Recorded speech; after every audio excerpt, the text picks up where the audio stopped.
I suck at selling. That's why I'm a marketer, because I don't like selling. I suck at it. I had a business previously with a business partner because he was a great salesman and I loved it. I didn't have to worry about it, but now I do. Now it's me on my own and I kind of have to do this part and I don't know how to do it. Dan is going to help me do it on this session, and you're going to see her 4-step process to get someone from a sales call to becoming your client. Most people suck at selling big time. It's not just Fran, because the traditional sales training has done us very, very dirty. Nothing that I've learned from traditional selling style of being this really pitchy and pushy salesman has ever worked for me.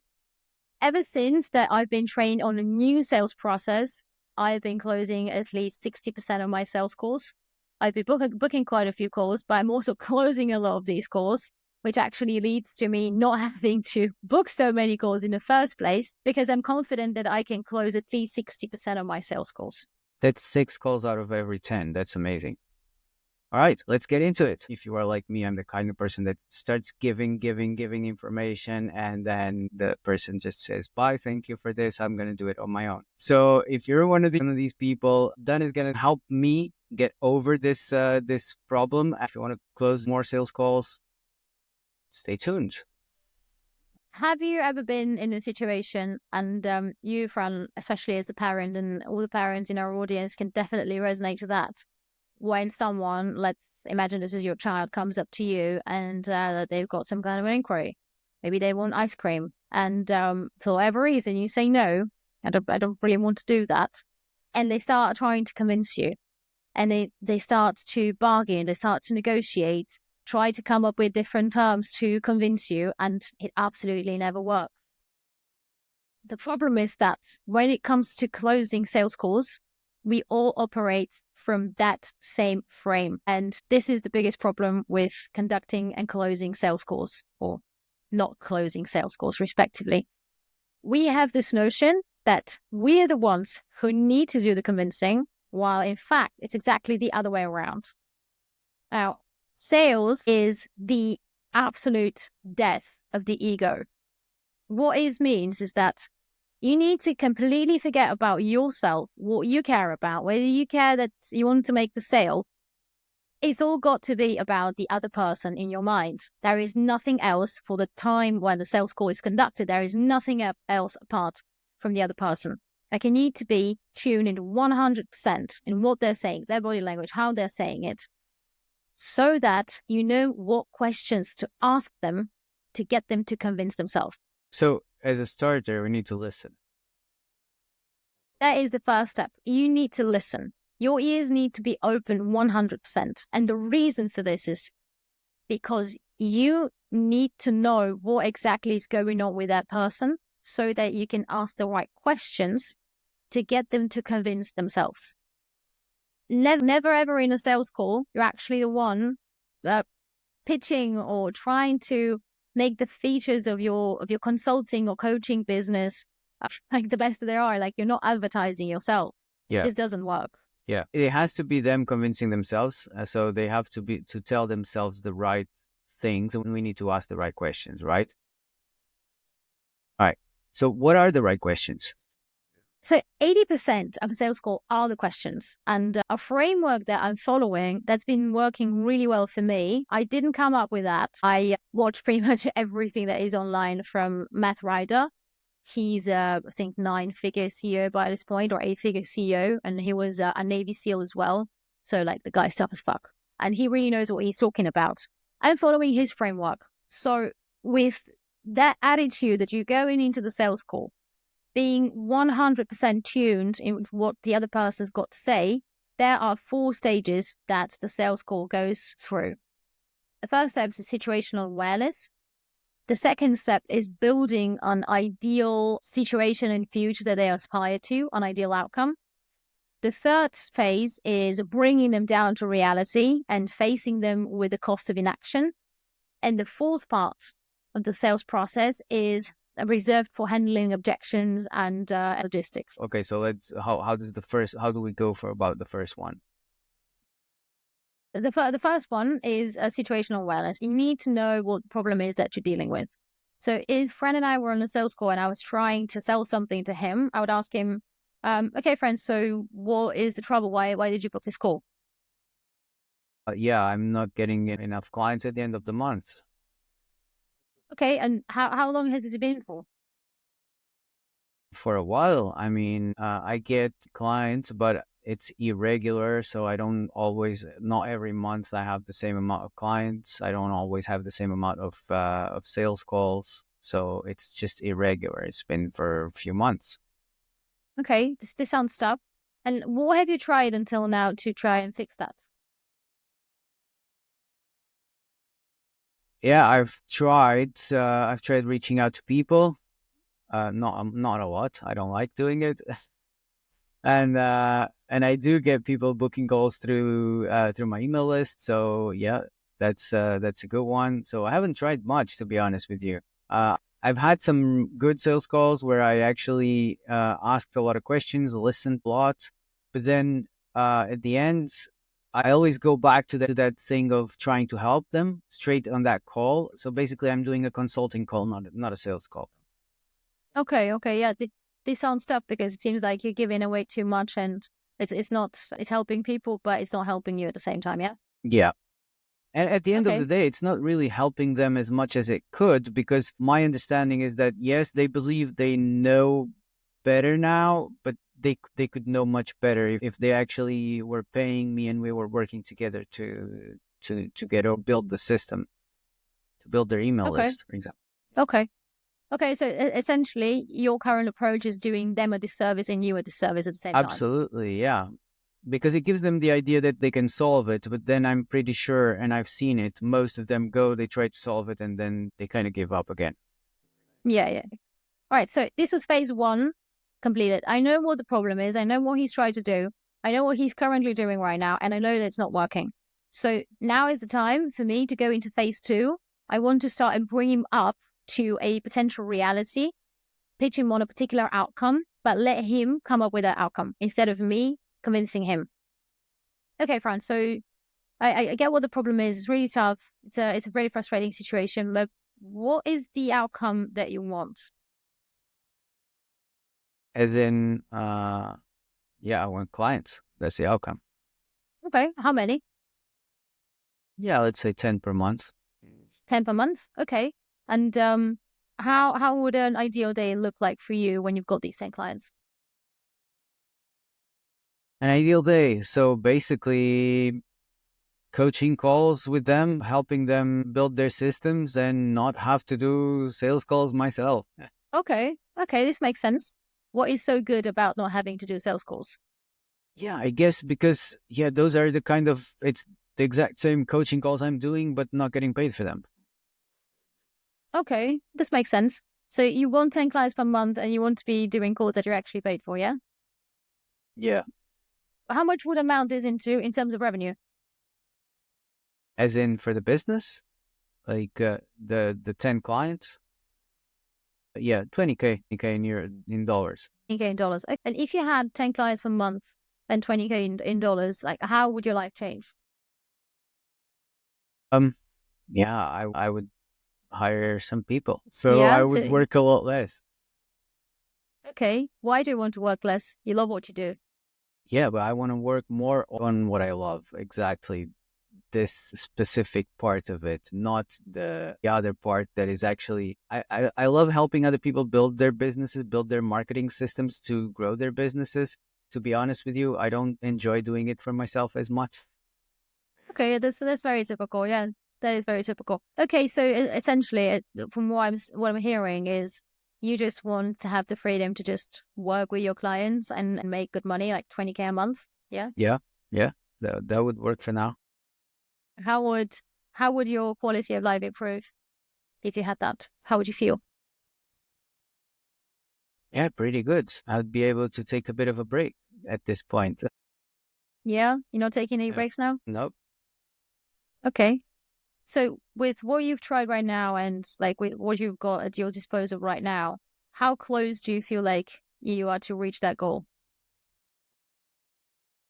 I don't feel that I'm very far, actually. Um, it's actually doing more of the right things, to be honest with you. Yeah. We've established that you're not doing the right things right now. And, there is a very high chance that there is a deeper reason for why you're not doing the right things right now. So Yeah. given what you're doing right now, how close do you feel you are to reaching that goal? If I keep going on this path, I'm still far because again, it comes back to what I want to do, right? So I want to coach Yeah. clients. I don't want to Yeah. be doing sales calls or trying to book sales calls. So Okay. that those are actually the things I need to do to get to where I want to get. Are the things I Okay. don't want to be doing. Yeah. Yeah. Okay. This was phase 2. So I got him to tell me what he wants in very tangible details. So there were a lot of things that Fran listed. It was like money. It was like more time to actually coach clients, feeling much better, having more time, being able to take a break. And with my last question, with what you have in place right now, how close are you to reaching that goal? I'm essentially bringing him down to reality. So right now I'm creating that gap between what Creating he the says gap. he wants, yeah, and what is actually happening in reality. So now we go into phase 3 when I ask the question, and what happens if you don't fix that? But More of the same. I keep working a lot and not getting the return I should and I want. are you willing to settle for that? Okay. Do you feel like you have a dog in the fight to change it? Yeah, absolutely. Do you feel like you can?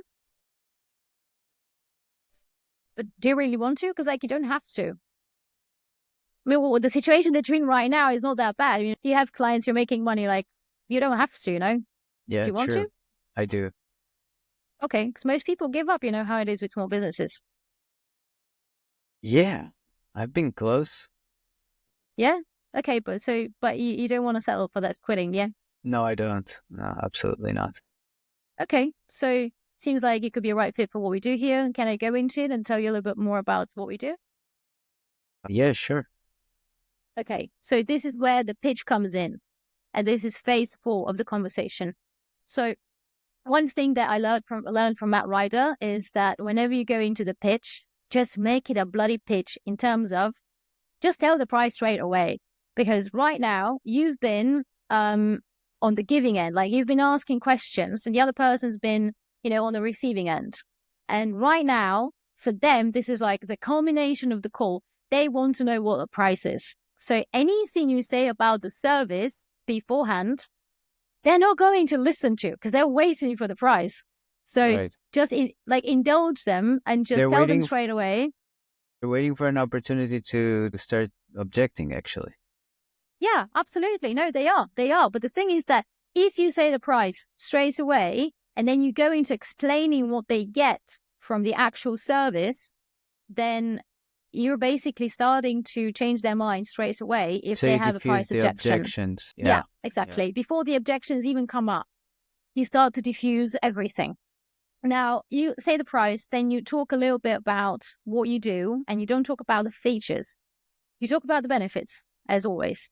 If About they the start outcome. asking questions about the outcome, exactly, about the actual outcome that you provide, you can explain a little bit about how it actually works, but don't focus too much on that.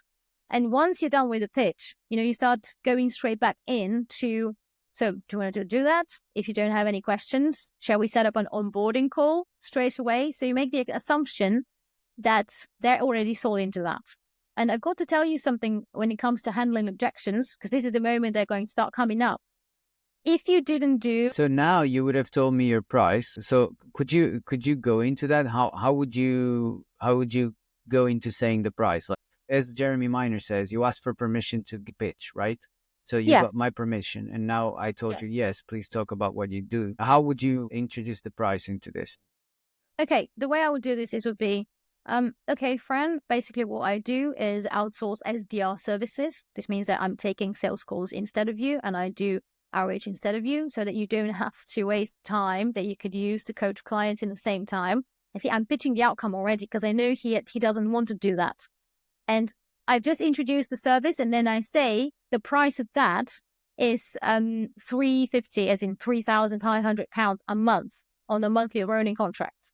And being very specific about the actual numbers and about the fact that it's per month on a monthly rolling contract, just so that people don't get confused. And after that, I continue telling him about how we're going to do the whole thing. So I tell him, you give me access to your LinkedIn account. We're going to have a brainstorming session. You're going to tell me everything about your ideal client so that I learn their pain points.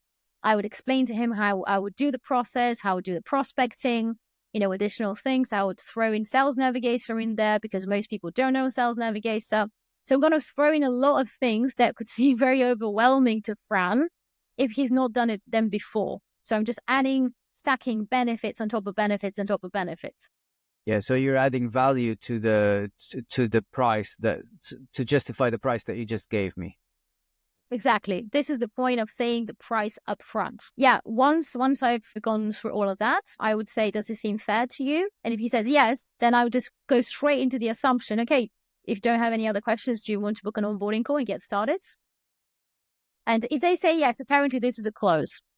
Sometimes if they're not that sold, they would start objecting. This is the moment where they'll start objecting. Yeah, for example, that sounds good, but right now I cannot pay 3,500 a month, maybe in a few months from now. Okay, I totally understand that, Fran. I mean, it's actually quite a bit lump of money, considering that, maybe paying this £3,500 could earn you a client or two that will make the ROI completely equalized, but I totally understand. So, if money was no objection, for example, imagine this was free, would you go for it? Absolutely. Okay, cool. So in that case, if money is an issue, we can offer you a payment plan. You can start by paying 30 or 35% up front. And then once we've booked a couple of clients for you, you can pay the rest and you can be reinstated on a monthly rolling contract. Does it sound fair to you? Yeah, it's an interesting idea. Yeah, I can afford to do 35%. Yeah. Okay, cool. So when do you want to get started? Is Tuesday next week good for you? Love that. Yeah, sure. Let's do that. Okay, perfect. So, it's going to send all the details and you will receive a Stripe link. I can even send it to you right now and we can get started. Awesome. Let's do it. Let's book some clients. Okay, sold. Okay, let me break down what happened here. There are two types of objections. Now, before we get into the objections, if you're finding this useful and valuable, and you'd like to have a summary and step-by-step breakdown saved and accessible so you can study and learn how to do this exact same thing and start booking clients on a daily basis, head over to createandearn.com/SM and you will find our Substack. You will not only get a summary of all our episodes, but you'll also receive the summary and notification of our newest episode straight into your inbox. There is logistical objections and fear-based objections. What Fran just had was logistics. Like, he didn't have the money to pay me right now, in which case, if I see that he's sold, he's actually serious about working with me, I can be flexible. And considering that, hypothetically, I'm very confident in my services that I can actually get him clients so that he can pay us, then I'm fine with offering a payment plan. And I think theoretically every business should have an option for a payment plan when it comes to these kind of higher ticket services, right? So in his case, the objection was purely logistical. We wanted it really, but he didn't know how to come up with the whole money immediately. So this worked. This is actually, logistics is very easy to go through. Then we've got fear. Fear usually comes up either from lack of trust or from some inner resistance. Yeah. In my experience, I've tried something like this before and it didn't really work for me. Yeah. Now, what is very important here is that if you don't do a good job when in phase 2 and phase 3, which is bringing them up to an ideal outcome and then bringing them back down to reality, no objection handling techniques is going to save you. Because the reason why a person trusts you at this point is because they feel seen, because you continue, reiterating and summarizing to them what their problem is. They feel seen, they have opened up to you, and just the process of opening up to you creates a lot of trust. So this is the most important part of the sales call, getting them to open up to you, to tell you what they want really, and to paint a really apocalyptic picture of what's going to happen if they don't solve that problem right now. You need to build that emotional urgency. If you don't build emotional urgency, no amount of objections handling is going to help you here. Yeah. Got it. Brilliant. So let's sum up Mhm. the 4 steps. So the 4 steps are situational awareness. You need to know what the prospect is struggling with. Phase 2, build them up to paint an ideal outcome of something that they want. It's got to be something very tangible and gets to the emotional part of the why they want that outcome. Phase 3 is paint a very dark picture of what's going to happen if they don't solve the problem, which creates the emotional urgency. And then phase 4 is the actual pitch and objections handling. Awesome. Sounds just brilliant. Let's book some clients. Let's book some clients. If you found this useful, make sure that you're subscribed to. Next, we're going to do a DM strategy to get people onto this call. We're going to try to do something similar, sort of a role-playing kind of thing. So if you found that this one was useful, then the other one will be for sure. Make sure you subscribe to get notified of that one, following on whatever you're watching us or listening to us. And yeah, so we'll see you soon. Watch this video next. Might be helpful.